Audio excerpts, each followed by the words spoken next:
And to that point about the consumer, if the only solution is to pass that price off, what choice are they left with? Is it either, I'm not buying X, Y, or Z, or that's too bad, I'm just stuck with this higher price? I mean, what does that really look like for the consumer? I mean, the consumer ends up suffering a lot, and so the companies who are very smart around managing these risks, and the companies who are able to really absorb some of that cost pressure and think consumer first, they will ultimately win. And you can see a little bit of this. You can see a little bit of this in terms of how the different brands have reacted and some of the things that they've done.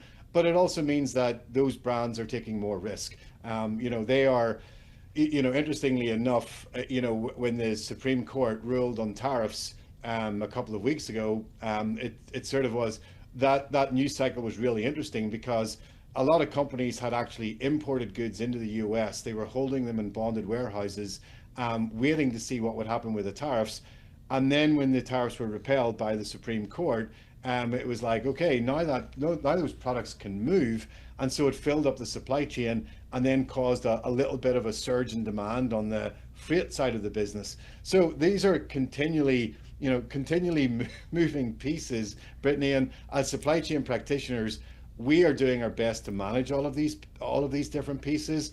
Consumers will feel the brunt, but also, I don't want to be negative here. I think that the supply chain community, we have some of the toughest jobs in the world. We run the world's trade. We make sure that everything moves as it should, and we are incredibly focused in doing that in a better way. We're incredibly focused in terms of actually leaning in, leveraging technology, becoming more predictable, and ultimately helping the consumer have the right product at the right price in the right place at the right time.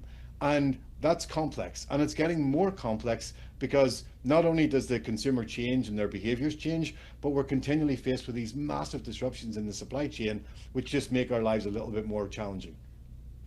Well, there's certainly a lot to look out for. And as we see this crisis develop, and hopefully as there becomes more clarity, I hope you can come back on and break down where we're at. David Warrick, it's always a pleasure. Thank you so much for joining me. It's my pleasure, Brittany, and thank you so much.